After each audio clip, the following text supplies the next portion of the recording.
This is the Retro Rhino fan server. Today we will be reading Piece of Cake.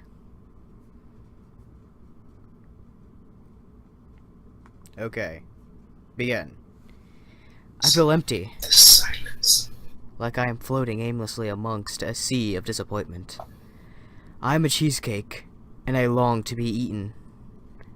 I crave the moment of when I will be digested. These humans don't understand. They think we are simply food just because we can't communicate.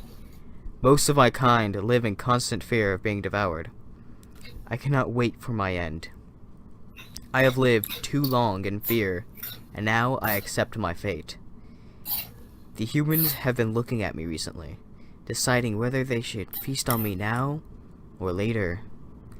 If only I could communicate how I long for the sweet embrace of death. Eat me! I screamed to the empty void of the fridge, darkness consuming my vision once again, filling me with hopelessness. I can hear the other food laughing at me, because they too do not understand my pain. If the humans do not eat me soon, I will go off. I have heard horrible tales of those who have been fed to the nightmare known as the bin. I want to be digested so badly, yet they refuse to give me my wish. The next day I was chosen. They had finally decided to eat me. I smiled, my one regret being that I could not thank them for my release from this world. Then it happened. These people, which up to now I had assumed were nice, began torturing me. They began stabbing into my flesh with sticks and then proceeded to light them, searing my skin. As one of them carried me through, they all began chanting some sort of ritualistic phrase.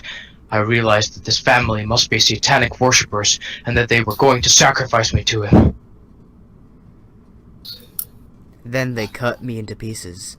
The pain I felt as my flesh was ripped from me was unbearable. I could hardly breathe. I knew I wanted to die, but to be brutally murdered in such a way is not how I imagined my end would be. Cough. Dragon. As they began digesting me, I smiled. Even if it wasn't the end I wanted, they had still granted my wish. Thank you. Thank you.